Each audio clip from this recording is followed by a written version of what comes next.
तो दोस्तों इस वीडियो में हम बात करने वाले हैं देखिए 4 स्टॉक्स के बारे में, जैसा कि आपने ऑलरेडी थंबनेल पे देख ही लिया है। इस वीडियो में दोस्तों यहाँ पर कुछ बड़ी खबरें हैं, कुछ यहाँ पर लेटेस्ट अपडेट्स हैं इन चारों से जुड़ी हुई इस वीडियो में आपको मैं बताने वाला हूँ। और अगर आप इन कंपनीज में देखिए इन्वेस्टेड हैं या फिर इन्वेस्ट करना चाहते हैं तो ये वीडियो को पूरा ज़रूर देखिएगा, काफ़ी अच्छी इन्फॉर्मेशन यहाँ पर मैं आपको देने वाला हूँ। तो पहला स्टॉक कौन सा है दोस्तों यहाँ पर, तो टाटा ग्रुप की एक कंपनी है टाटा स्टील। जी हाँ दोस्तों, टाटा ग्रुप की company one of the biggest company है स्टील सेक्टर की टाटा स्टील। 1,61,000 करोड़ का यहाँ पर हमको मार्केट कैप देखने को मिलता है। और यहाँ पर आज के दिन एक बड़ी खबर हमको आती हुई देखने को मिल रही है। वो क्या है, चलिए वो आपको मैं बता देता हूँ। दोस्तों देखिए यहाँ पर आज की हमारे पास यहाँ पर ये लेटेस्ट अपडेट है, जहाँ पर टाटा स्टील 3 मई को अपने यहाँ पर Q4 के रिजल्ट अनाउंस करने वाला है। साथ ही साथ यहाँ पर डिविडेंड अनाउंस करेगा। और एक और अपडेट दोस्तों आपको यहाँ पर मैं देना चाहूँगा, यहाँ पर स्प्लिट भी हमको होता हुआ देखने को मिलने वाला है। जी हाँ दोस्तों,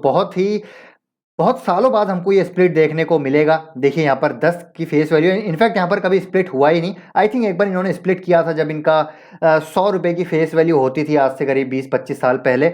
मैं श्योर नहीं हूँ, लेकिन आप यहाँ पर चेक करके कमेंट में ज़रूर बताइएगा। तो यहाँ पर ये आप मान सकते हैं कि पहला स्प्लिट हमारी एग्जिस्टेंस जब से है यहाँ पर होने वाला है। तो यहाँ पर लेट्स सी यहाँ पर कितना स्प्लिट होता है, क्या यहाँ पर होता है। तो ये एक बड़ी अपडेट है, टाटा ग्रुप में स्टील कंपनी में हमको यहाँ पर स्प्लिट देखने को मिलने वाला है। अब यहाँ पर क्वेश्चन आता है कि यार क्या करें, टाटा स्टील में बाय करें या ना करें। देखिए सबसे पहले दोस्तों यहाँ पर मैं आपको कहना चाहूँगा मेरा पर्सनल ओपिनियन, स्टील सेक्टर एक कमोडिटी सेक्टर है, ठीक है। कमोडिटी सेक्टर में मैं यहाँ पर निवेश नहीं करता हूँ। लेकिन जब हम बात करते हैं स्टील सेक्टर में तो एक कंपनी यहाँ पर सबसे बड़ी जो नजर आती है वो आती है टाटा स्टील। तो अगर आप इन्वेस्टेड हैं तो आप इन्वेस्टेड रह सकते हैं। आप यहाँ पर कॉम्पिटेंट इनफ होने चाहिए कमोडिटी की यहाँ पर साइकिल को पकड़ने के लिए। कमोडिटी साइकिल में होता क्या है बेसिकली, अगर मैं आपको बताऊं तो देखिए यहाँ पर टाटा स्टील का अगर मैं आपको लॉन्ग टर्म चार्ट दिखाऊं तो देखिए काफ़ी आपको यहाँ पर वॉलेटिलिटी देखने को मिलती है। देखिए काफ़ी वॉलेटिलिटी, और अगर इस वॉलेटिलिटी को आप अगर अब्जॉर्ब कर सकते हैं तो आप इसमें निवेश कर सकते हैं। लेकिन मुझे लगता है यहाँ पर आप उसके लिए एकदम आपकी कॉम्पिटेंसी होनी चाहिए इस फील्ड में। मैं निवेश नहीं करता हूँ, लेकिन अगर आप यहाँ पर समझते हैं इस सेक्टर को तो आप यहाँ पर ज़रूर निवेश कर सकते हैं। अब यहाँ पर हम बात करते हैं टेक्निकल चार्ट पे। देखिए दोस्तों स्टील की जब मैं बात कर रहा हूँ, स्टील सेक्टर में क्यों तेजी है ये भी हमको समझना पड़ेगा। थोड़ा सा अगर मैं आपको बताना चाहूँ तो स्टील जो कमोडिटी बुल रन है वो हमको पिछले जो है 2 साल में आता हुआ देखने को मिला। यानी कि आप मान के चल सकते हैं कोविड के बाद पोस्ट पैंडेमिक स्टील की डिमांड बहुत तेजी से हमको ग्रो होती हुई देखने को मिली। उसकी वजह से क्या हुआ, जैसे यहाँ पर इंडस्ट्रीज ओपन हुई, ठीक है, मोबिलिटी चालू हुई, यहाँ पर सब काम वापस से पटरी पे आने लगा, तो सप्लाई जो है बेसिकली वो कम हो गई। डिमांड ज़्यादा थी, सप्लाई कम हो गई, जिसकी वजह से बेसिकली यहाँ पर हमको एलिवेटेड प्राइस देखने को मिले। चाइना, ये पहला रीज़न हो गया, ठीक है। पोस्ट पैंडेमिक डिमांड ज़्यादा थी, सप्लाई बहुत कम थी, सप्लाई डिमांड आप इसको कह सकते हैं। इसकी वजह से हमने देखा कि स्टील के प्राइसेस बहुत ज़्यादा हमको हाई देखने को मिले। कमोडिटी की वजह से इन्फ्लेशन हमको काफ़ी बढ़ता हुआ देखने को मिला। सेकंड रीज़न की अगर हम बात करें तो चाइना की बात करेंगे। चाइना दोस्तों यहाँ पर हमको पता है कि काफ़ी टाइम से फोकस कर रहा है डीकार्बनाइजेशन थीम पे, यानी कि वो अपने जो है कार्बन ज़ीरो जो एस्पिरेशंस हैं उसको लेकर काफ़ी ज़्यादा यहाँ पर अग्रेसिव हैं, जिसकी वजह से उन्होंने कई सारे प्लांट्स को यहाँ पर बंद किया, कई सारी फैसिलिटीज़ को, कई सारे यहाँ पर आप कह सकते हैं कि मैन्युफैक्चरिंग फैसिलिटीज़ को बंद किया, ठीक है। चाहे हम स्पेशलिटी केमिकल की बात करें, जिसकी वजह से आपने देखा इंडिया में काफ़ी हमको अच्छी खासी रैली देखने को मिली। तो साथ ही साथ उन्होंने स्टील के प्रोडक्शन को भी वहाँ पर रिड्यूस किया था एंड एक्सपोर्ट को भी रिड्यूस कर दिया था, because they were focusing on the decarbonisation. तो चाइना की वजह से भी यहाँ पर इंडिया को फ़ायदा मिलता हुआ देखने को मिला। इंडिया के पास ज़बरदस्त अपॉर्चुनिटी यहाँ पर क्रिएट होती हुई हमको देखने को मिली एक्सपोर्ट में भी। तीसरे रीज़न की यहाँ पर मैं बात करूँगा, रशिया यूक्रेन। दोस्तों रशिया यूक्रेन लेटेस्ट है, उसकी वजह से भी यहाँ पर अगेन सप्लाई डिसरप्शन होता हुआ हमको देखने को मिला। अगेन जो सैंक्शंस लगे रशिया पे, उसकी वजह से एक्सपोर्ट यहाँ पर फैक्टर काम करा स्टील कंपनीज के लिए, जहाँ पर आपने देखा टाटा स्टील, जेएसडब्ल्यू स्टील या दूसरी स्टील की कंपनीज में काफ़ी तेजी हमको देखने को मिली। तो स्टील कंपनीज बेसिकली के जो प्राइसेस हैं वो एलिवेटेड हमको देखने को मिले, और आगे भी नियर फ्यूचर में भी हो सकता है ये एलिवेटेड रहें। तो स्टील कंपनीज यहाँ पर फ़ायदा उठाया इस चीज़ का, अपने डेट को रिड्यूस किया, अपनी बैलेंस शीट को मजबूत किया, कैपेसिटी एक्सपेंशन यहाँ पर काफ़ी तेज़ी से उन्होंने किया, डी लेवरेज किया अपने आप को। और जिस प्रकार की इंफ्रा डिमांड है, गवर्नमेंट काफ़ी फोकस कर रही है पोर्ट्स पे, लॉजिस्टिक्स पे, रेलवेज पे, तो मुझे लगता है नियर टर्म में भी डिमांड बनी रहेगी। लेकिन अगेन यहाँ पर आपकी कॉम्पिटेंस होनी चाहिए दोस्तों, तभी आप निवेश कीजिएगा। मैं इन्वेस्टेड नहीं हूँ, लेकिन मैं यहाँ पर अपना अनबायस्ड ओपिनियन आपको दे रहा हूँ। तो अगर आप इन्वेस्टेड हैं तो इन्वेस्टेड रह सकते हैं, लेकिन आपको यहाँ पर लॉन्ग टर्म के लिए इन्वेस्टेड रहना पड़ेगा, क्योंकि हो सकता है यहाँ पर शॉर्ट टर्म में हमको प्रेशर देखने को मिले, क्योंकि यहाँ पर अगर हम मार्जिन की बात करते हैं तो ये 30% 27% के मार्जिन मुझे लगता है सस्टेनेबल नहीं है। जो इनके सस्टेनेबल मार्जिन है मुझे लगता है करीब करीब 16% के आसपास देखने को मिलते हैं। तो ये जो मार्जिन है लॉन्ग टर्म में सस्टेनेबल नहीं रहेंगे, लेकिन अगर आपका 5 से 10 साल का नजरिया है तो आप बने रह सकते हैं। तो ये होगी दोस्तों पहली कंपनी स्प्लिट के रिगार्डिंग यहाँ पर हमको बड़ी अपडेट आती हुई देखने को मिल रही है, और ये है 3 मई को रिजल्ट भी आएंगे और यहाँ पर स्प्लिट। देखिए यहाँ पर प्रपोजल रखा जाएगा, यहाँ पर ऑफिशियल नहीं है, उस दिन पता चलेगा क्या इस प्रपोजल को यहाँ पर कंसिडर किया जाता है या नहीं। सेकंड कंपनी दोस्तों जुबिलेंट ग्रुप की, जुबिलेंट इंग्रेविया। जी हाँ दोस्तों, इसके बारे में हम कई बार चर्चा कर चुके हैं। शानदार कंपनी है, फंडामेंटल्स काफ़ी मजबूत है, कंपनी के पास जो प्रोडक्ट पोर्टफोलियो बहुत ही डाइवर्स प्रोडक्ट पोर्टफोलियो है और कई सारे प्रोडक्ट्स में ये ग्लोबल लीडर है, मार्केट लीडर है। और इसकी जब हम वैल्यूएशन की बात करते हैं, हमेशा से हमने वैल्यूएशन की बात करी है, ये स्टॉक एक ऐसा स्टॉक है इस स्पेस में जो बहुत ही अंडर वैल्यूड स्टॉक है और यहाँ पर री रेटिंग के चांस बहुत ज़्यादा मुझे पर्सनली यहाँ पर नजर आते हैं। 7,861 करोड़ का मार्केट कैप है, लेकिन अगर आप इसकी सेल्स देखेंगे ट्रेलिंग 12 मंथ्स की 4,338 करोड़। तो मतलब अगर हम मार्केट कैप टू सेल्स यहाँ पर रेशो पे देखें तो यहाँ पर 2 टाइम्स से भी कम दोस्तों यहाँ पर हमको इसकी मार्केट कैप टू सेल्स देखने को मिलती है। तो यहाँ पर अगेन एक बहुत ज़बरदस्त अपॉर्चुनिटी है, क्योंकि ये बेसिकली थोड़ा सा कमोडिटी वाला इनका एक प्रोडक्ट है जिसको ये धीरे धीरे यहाँ पर रिड्यूस कर रहे हैं और स्पेशलिटी प्रोडक्ट्स में ये उतर रहे हैं, जिसके लिए यहाँ पर लगातार केपेक्स भी कर रहे हैं। कुछ वैल्यू एडेड प्रोडक्ट्स में ये लगातार उतर रहे हैं, जिसके बारे में लगातार चर्चा कर चुके हैं। अगर आपने इसका डिटेल वीडियो नहीं देखा है तो आई बटन में लिंक आपको दे दूंगा। अब यहाँ पर क्या बड़ी खबर है, तो यहाँ पर दोस्तों बड़ी खबर आप देख सकते हैं 15 अप्रैल की है। हालांकि यहाँ पर देखिए 270 करोड़ का इनको एक कॉन्ट्रैक्ट मिला है, सीडीएमओ जो है सीडीएमओ कॉन्ट्रैक्ट मिला है। बेसिकली एक ग्लोबल फार्मास्यूटिकल बड़ी एक फार्मास्यूटिकल इनोवेटर है जिनके साथ ये पहले से काम कर रहे हैं, उनकी तरफ से इनको एक 270 करोड़ का यहाँ पर कॉन्ट्रैक्ट मिला है, जो कि अगेन एक बहुत ही ज़बरदस्त अचीवमेंट है।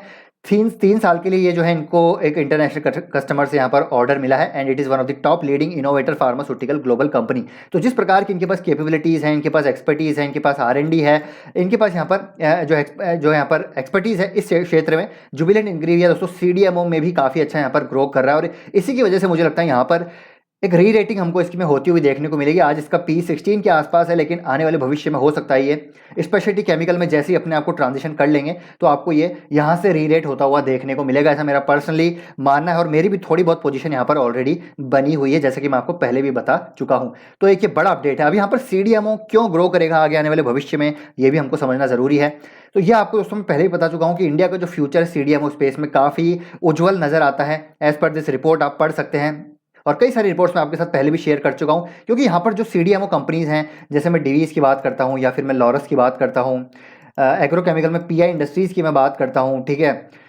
फार्मा में एक और है पीरामल एंटरप्राइजेज, जो कि फार्मा का इनका सेगमेंट डीमर्ज होने वाला है। ये भी एक अच्छी अपॉर्चुनिटी होती है, डीमर्ज के बाद हो सकती है। इसको मैं एनालाइज करूंगा दोस्तों आने वाले थोड़े समय में, जिसको मैं पढ़ रहा हूँ थोड़ा अभी, ठीक है। पीरामल एंटरप्राइजेज की बात करें, पीरामल फार्मा वाला इनका एक ज़बरदस्त CDMO एक्सपर्टीज़ है उनके पास। और सिंजीन की हम बात करते हैं, सिंजीन यहाँ पर बहुत शानदार जो है क्रैम प्लेयर है। जुबिलेंट इंग्रेविया की हम यहाँ पर ऑलरेडी बात कर रहे हैं। तो यहाँ पर एक बहुत बड़ी अपॉर्चुनिटी है ग्लोबल लेवल पे। अगर आप देखें तो ये अपॉर्चुनिटी 2026 तक $236 बिलियन की हमको देखने को मिलेगी, जो अभी $160 बिलियन के आसपास देखने को मिलती है। और इंडिया मार्केट में यहाँ पर क्या इनके पास एक बेनिफिट है, क्योंकि यहाँ पर दोस्तों R&D कॉस्ट बहुत लो है। मैन्युफैक्चरिंग साइड पर बात करें तो लो कॉस्ट की वजह से, हाईली स्किल्ड वर्कफोर्स की वजह से एक बिगेस्ट एडवांटेज मिल जाता है यहाँ पर इंडिया को। तो जो बड़े ग्लोबल इनोवेटर्स हैं, जो फार्मा इनोवेटर्स हैं, वो यहाँ पर इंडिया को आउटसोर्स कर रहे हैं अपना बिजनेस। जैसे कि हमने देखा है कि लॉरस की CDMO सेगमेंट काफ़ी तेजी से ग्रो कर रहा है, डिवीज़ का CDMO segment already well established है। फार्मा में पीरामल फार्मा का आप देखिए CDMO स्पेस जो है काफ़ी अच्छा तरीके से ग्रो कर रहा है। जुबिलेंट इंग्रेविया को यहाँ पर ऑर्डर मिल ही रहे हैं ज़बरदस्त। और यहाँ पर हमने देखा दोस्तों नवीन फ्लोरीन को भी यहाँ पर काफ़ी बड़े ऑर्डर मिल रहे हैं। तो CDMO स्पेस में हमको ये चीज़ें आगे आने वाले समय में बहुत तेज़ी से बड़ी होती हुई देखने को मिलेगी। और देखिए it is estimated that the cost of outsourcing to India will be 37.5% lower than this competition. तो जिसकी वजह से US, यूरोप जो डेवलप्ड इकोनॉमीज़ हैं इंडिया को आउटसोर्स करते हुए नजर आएंगे। इनके पास अच्छी R&D है, लो कॉस्ट लेबर भी है। तो उसकी वजह से जुबिलेंट इंग्रेविया भी एक ऐसी कंपनी है जिस पर आपको अपना फोकस रखना चाहिए। और री रेटिंग के चांसेस अगेन यहाँ पर हमको काफ़ी जो है होते हुए देखने को मिल सकते हैं। यहाँ से ये स्टॉक काफ़ी ऊपर जा सकता है आगे आने वाले कुछ सालों में। अपनी रिसर्च और स्टडी भी दोस्तों ज़रूर कीजिएगा। टेक्निकल चार्ट पे चलते हैं जुबिलेंट इंग्रेविया के। तो आप देखिए काफ़ी इस स्टॉक में हमको गिरावट देखने को मिली। कितनी गिरावट हो चुकी है, इसमें गिरावट हुई दोस्तों यहाँ पर करीब 40% की, क्योंकि इसका जो मेजर कुछ यहाँ पर प्रोडक्ट्स हैं उसमें हमको जो है, जैसे मैं बात करता हूँ इथाइल एसीटेट की, एसिटिक एसिड की, उनके प्राइसेस काफ़ी ज़्यादा हमको बढ़ते हुए देखने को मिले रिसेंट टाइम में, तो जिसकी वजह से इनके डेफिनेटली यहाँ पर प्रेशर हमको बढ़ता हुआ देखने को मिला। तो ये स्टॉक अब मेरे को लगता है यहाँ पर बहुत ज़बरदस्त अपॉर्चुनिटी दे रहा है इस लेवल पे 40% की करेक्शन के बाद। तो करंट मार्केट प्राइस पे यहाँ पर बाय किया जा सकता है, लेकिन अपनी स्टडी रिसर्च जरूर कीजिएगा, क्योंकि इनका थोड़ा सा जो प्रोडक्ट पोर्टफोलियो अभी भी कमोडिटी साइड पे ज़्यादा है, लेकिन value added products, specially products में ये लगातार अपने आप को ग्रो कर रहे हैं। तो ये कंपनी भी आपको अपने रडार पर जरूर रखनी चाहिए। थर्ड कंपनी दोस्तों यहाँ पर माइंड ट्री में बात करें तो यहाँ पर कल यानी कि कल 18 अप्रैल को यहाँ पर नंबर्स आने वाले हैं Q4 के। और कंपनी की बात करें, कंपनी काफ़ी अच्छी है, लाजवाब कंपनी है, कोई यहाँ पर दिक्कत की बात नहीं है। लेकिन वैल्यूएशन फ्रंट पे हम देखेंगे टियर 2 कंपनीज को, Mindtree, LTI, LTTS, persistent systems या एम्फेसिस वगैरह, ये मुझे लगता है दोस्तों जो अभी IT सेक्टर में प्रेशर देखने को मिल रहा है उसकी वजह से ये स्टॉक सारे करेक्ट हो सकते हैं, ऐसा मेरा मानना है। लेकिन करेक्शन यहाँ पर एक अपॉर्चुनिटी होगी। अब क्यों करेक्ट हो सकते हैं, जैसे हमने बात करी TCS के नंबर आए, इन्फोसिस के नंबर्स आए, काफ़ी प्रेशर देखने को मिला नंबर्स पे, तो उसकी वजह से माइंडट्री जैसी कंपनीज और जो टियर 2 कंपनीज हैं बेसिकली, जिनके पास इतनी ज़्यादा यहाँ पर जो है कैपेबिलिटीज़ नहीं है as compare to tier 1 companies, तो इसके लिए मुझे लगता है यहाँ पर इन पे भी प्रेशर देखने को मिलेगा, मार्जिन्स में प्रेशर देखने को मिलेगा, अट्रिशंस में प्रेशर देखने को यहाँ पर मिलेगा। तो माइंडट्री के कल नंबर आने वाले हैं, तो अगर यहाँ पर नंबर अच्छे नहीं आए, एस्टिमेट्स के अकॉर्डिंग नहीं आए, तो ये स्टॉक मान के चलिए आप करेक्ट हो सकता है 3600 के आसपास, या 3600 के आसपास मुझे लगता है ये स्टॉक आ सकता है। लेकिन अगर यहाँ तक आता है तो अपॉर्चुनिटी होगी इस स्टॉक में। और यहाँ पर क्यों प्रेशर, और देखिए और भी रीज़न है दोस्तों, ऐसा नहीं है कि सिर्फ यहाँ पर मार्जिन डिक्लाइन और एट्रिशन हो रहा है, और भी रीजन है। जैसे फेड यहाँ पर देखिए इंटरेस्ट रेट अपनी हाइक कर रहा है, ठीक है, फेड अपनी इंटरेस्ट रेट हाइक करेगा तो डेफिनेटली यहाँ पर जो यूएसए के क्लाइंट्स हैं उनकी स्पेंडिंग हमको कम होती हुई देखने को मिलेगी। और जितने भी कंपनीज हैं, आपको पता है यहाँ पर नॉर्थ अमेरिका से सबका यहाँ पर ऑलमोस्ट हर किसी का 60 to 70% रेवेन्यू यहाँ पर नॉर्थ अमेरिका से आ रहा है। तो अगर यूएसए की क्लाइंट स्पेंडिंग कम होगी तो इनके रेवेन्यू पे भी हमको असर पड़ता हुआ देखने को मिल सकता है आगे आने वाले समय में। तो रेवेन्यू ग्रोथ पे भी इंपैक्ट आता हुआ देखने को मिल सकता है, और IT कंपनीज में उस हिसाब से भी प्रेशर आता हुआ देखने को मिल सकता है, along with wage inflation and attrition. तो ये भी बात आपको ध्यान रखनी चाहिए। इसलिए मैंने रिसेंटली एक वीडियो बनाया था कि IT सेक्टर में हमको जो है खतरे के बादल मंडराते हुए नजर आ रहे हैं। लेकिन लॉन्ग टर्म की बात करेंगे, IT सेक्टर मुझे लगता है बहुत ही जबरदस्त सेक्टर है, यहाँ पर आपको मौका नहीं चूकना चाहिए। यहाँ पर हर करेक्शन एक अपॉर्चुनिटी होगी, अच्छी कंपनीज को यहाँ पर पिक कीजिए जहाँ पर आपकी कन्विक्शन ज्यादा हो। अब बात करेंगे यहाँ पर इन्फोसिस की। इन्फोसिस के नंबर्स आ चुके हैं, आपने देखा तो क्या मतलब बहुत ही डिसअपॉइंटिंग नंबर है। इन्फोसिस के सीक्वेंशियल बेसिस पे नंबर्स अच्छे नहीं है, हालांकि ईयर ऑन ईयर बेसिस पे काफ़ी अच्छे नंबर हैं, रेवेन्यू में काफ़ी अच्छी ग्रोथ है, एक हाईएस्ट इन दी डेकेड हो आप यहाँ पर कह सकते हैं, डेकेडल जो है डेकेडल ग्रोथ हमको देखने को मिली है। लेकिन सीक्वेंशियल बेसिस पे काफ़ी ज़्यादा प्रेशर देखने को मिला है, 28% की जो अट्रिशन है बहुत ही हाई है, और मार्जिन में भी इम्पैक्ट हमको देखने को मिला है। तो ADR में भी हमने इस चीज़ का असर देखा, जो इन्फोसिस का ADR शेयर है जो NYSE पे लिस्टेड है, उसमें भी काफ़ी प्रेशर हमको देखने को मिल रहा है। तो डेफिनेटली इन्फोसिस में यहाँ पर प्रेशर आएगा। तो यहाँ पर अगर करेक्ट होता है कल के दिन इन्फोसिस, तो यहाँ पर आपको मौका के फायदा उठाना है। 1600 से लेकर अगर ये 1500 की रेंज तक में आता है तो आप यहाँ पर एक्यूमुलेट कर सकते हैं। मुझे लगता है अभी यहाँ पर TCS हो गया, इन्फोसिस हो गया, विप्रो हो गया, इन कंपनीज को आपको यहाँ पर पिक करना चाहिए। टियर 1 कंपनीज मुझे लगता है यहाँ पर ज़्यादा फायदा बेनिफिट देंगी। अगर मीडियम टू शॉर्ट टर्म की मैं बात करूँ, प्रेशर बना रहेगा टियर 2 कंपनीज में, तो ये आपको ध्यान रखना है। लेकिन प्रेशर में ही आपको यहाँ पर लॉन्ग टर्म के लिए थोड़ी थोड़ी बाइंग करनी है। इन्फोसिस की बात करते हैं तो इन्फोसिस में आप देख सकते हैं कि रेवेन्यू गाइडेंस काफ़ी अच्छी दी गई है। Supply side continue to impact margin, तो इम्पैक्ट मार्जिन पे इम्पैक्ट रहेगा। लेकिन यहाँ पर KR चौकसी के अकॉर्डिंग हम देखें तो यहाँ पर उन्होंने यहाँ पर बोला है कि फोरकास्ट जो है इन्फोसिस की स्ट्रॉन्ग है, और यहाँ पर टारगेट भी दिए हैं 2000 के आसपास। तो लॉन्ग टर्म में तो ये अचीव होने ही वाले हैं, इसलिए यहाँ पर हमको अनसर्टेनिटी में इसका फायदा उठाना है। इन्फोसिस, TCS जैसी कंपनीज में जरूर निवेश करना है। तो ये है दोस्तों पूरा अपडेट, पूरी एनालिसिस चारों स्टॉक्स के रिगार्डिंग। वीडियो अच्छा लगा तो लाइक कीजिए, शेयर कीजिए, चैनल को सब्सक्राइब कर लीजिए। मिलते हैं आपसे नेक्स्ट वीडियो में। Till then take care, bye bye.